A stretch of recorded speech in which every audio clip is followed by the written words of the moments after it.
Les loyautés et les fidélités, la bête noire ou la baguette magique? Salut, c'est Baptiste. Dans cette vidéo, je vais parler de loyauté et de fidélité suite à une séance de coaching hier sur la fin de la conversation avec une personne que j'accompagnais. Loyauté, fidélité, je ne sais pas si tu as déjà été confronté à ça ou si ça te parle. En tout cas, bien souvent sur le chemin de l'évolution de vie, sur le chemin de donner vie à ses envies, il y a des moments où on est naturellement confronté à ces loyautés, c'est-à-dire à ces adhésions au passé culturel, éducative, sociale, etc., familiale, peu importe. Des choses qui font qu'on traîne un peu, on apporte avec nous dans notre présent des choses qui sont plus utiles. Et donc il y a des moments où la loyauté, ça devient un frein. Et j'ai envie de partager quelques mots, en tous les cas, ça me semblait important de regarder un petit peu différemment ce qu'on appelle les loyautés et les fidélités.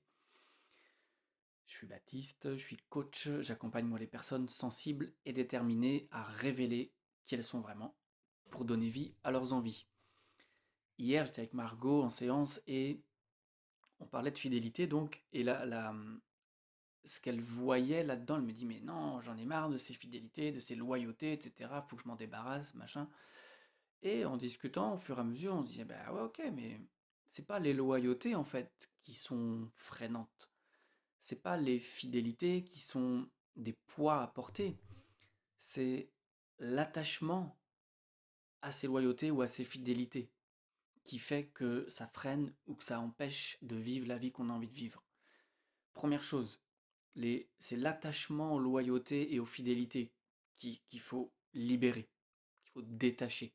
La loyauté, c'est ok en fait. On porte tous avec nous des bagages, on n'arrive pas de nulle part en fait. On a un vrai background, on a un vrai cursus, une vraie expérience de vie.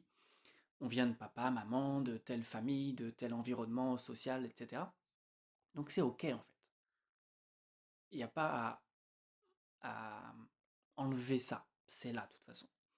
Maintenant, c'est l'attachement à ça. Donc ça, c'est le premier point. L'attachement, c'est-à-dire à combien je suis plus ou moins consciemment attaché à ça. Plus on détache, plus la loyauté, elle n'existe plus en fait. Elle fond. Premier point, c'est ça. Donc c'est la notion d'attachement, loyauté ou fidélité, qui pour moi, je pense, est à regarder. Ensuite, c'est cette notion de qu'elle me disait, oui, mais les loyautés, non, il faut pas de loyauté, il faut pas être fidèle, etc. Je dis, bah, je sais pas, parce que par rapport à la vie que tu as envie de vivre, est-ce qu'il faudrait pas être un peu plus fidèle à ce que tu as vraiment envie de vivre? Est-ce qu'il faudrait pas être un peu plus loyal avec tes envies profondes? Donc pareil, la loyauté, elle a les deux penchants. Elle a le côté négatif, en tous les cas freinant, qui fait que si on regarde dans ce sens-là, bah ouais, c'est pas un frein à l'évolution. Par contre, si on le regarde sous l'angle, ah ouais, moi c'est ce que je veux, donc c'est par là que je veux aller, on peut, sans y mettre d'y attachement encore, puisque sur le chemin on peut découvrir d'autres choses, mais en tous les cas, on peut affirmer, en tout cas, quelque chose de loyal ou de fidèle à ce qu'on a vraiment envie de vivre. Et ça, pour moi, c'est pas déconnant. Au contraire, il y a quelque chose à assumer, à porter et à revendiquer, en tous les cas, à faire vivre. Parce que c'est en se connectant à ces énergies-là qu'on a toutes les chances de donner vie à, à nos envies.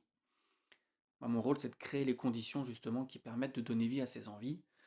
Le premier point, c'est de reconnaître qui on est. Donc quand je parle de révéler qui je suis, c'est pour moi l'élément fondamental. Qui je suis en dehors de ce qu'on m'a appris, qui je suis en dehors de ce que j'ai appris, qui je suis en dehors de ce que je crois, qui je suis en dehors de d'où je viens, qui je suis en dehors des conditionnements de la société, etc. Bref, quand j'enlève tout ça, qu'est-ce qui reste vraiment au fond, à l'essence même de qui on est? Quand ça c'est reconnu, waouh, là il y a de l'unicité, là il y a de la joie, là il y a de l'énergie, là il y a quelque chose de très spécifique, de très naturel, et là il y a de l'énergie. Et à partir de là, on peut commencer à avancer. Parce que donner vie à ses envies, c'est pas juste avoir envie d'aller prendre un café avec un pote. Non, c'est qu'est-ce que j'ai envie de vivre dans ma vie, quel que soit mon âge, quelle que soit ma situation, peu importe où je suis rendu, c'est qu'est-ce que j'ai envie de vivre. Ça pour moi, c'est ça. les envies, les vraies envies, profondes, sincères. Je discutais aussi tout à l'heure avec une personne qui était en recherche comment je peux dire, de voie, c'est-à-dire de trouver du sens à sa vie, de trouver quelque chose qui fait qu'ils se sont épanouis, qu'ils se sont à sa place. Et c'était intéressant puisqu'il me racontait tout ce que son vécu, tout ce qu'il voyait en termes de freins, tout son savoir, toute sa conscience. C'est pas suffisant en fait. On a beau savoir, comprendre, avoir conscience, oui ça aide, mais maintenant c'est qu'est-ce que je fais de ça? Moi j'ai beaucoup de gens qui viennent avec moi pour travailler, j'ai vu des psys, j'ai vu des personnes qui m'ont déjà accompagné, j'ai vu des coachs, Bref, donc je sais plein de trucs, je me suis fait accompagner, j'ai fait des thérapies, etc. J'ai modifié quelques trucs, j'ai compris plein de choses, je sais plein de choses, mais pour autant j'arrive pas, je suis toujours au même point et j'arrive pas à vivre autre chose vraiment en fait. Donc le savoir, la compréhension, c'est pas suffisant.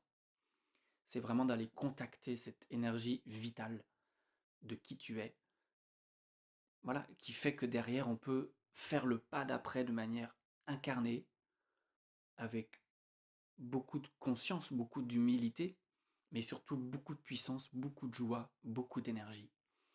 Et là, à cet endroit-là, il fait bon vivre. Donc voilà, j'avais envie de partager un petit peu ça là sur les notions de loyauté et de fidélité. On peut les voir sous un autre angle, hein, c'est pas que négatif. Donc à quel endroit, toi, tu es fidèle à ce que tu as vraiment envie de vivre? À quel endroit tu es loyal à ce que tu as vraiment envie de vivre? À quel endroit tu te respectes?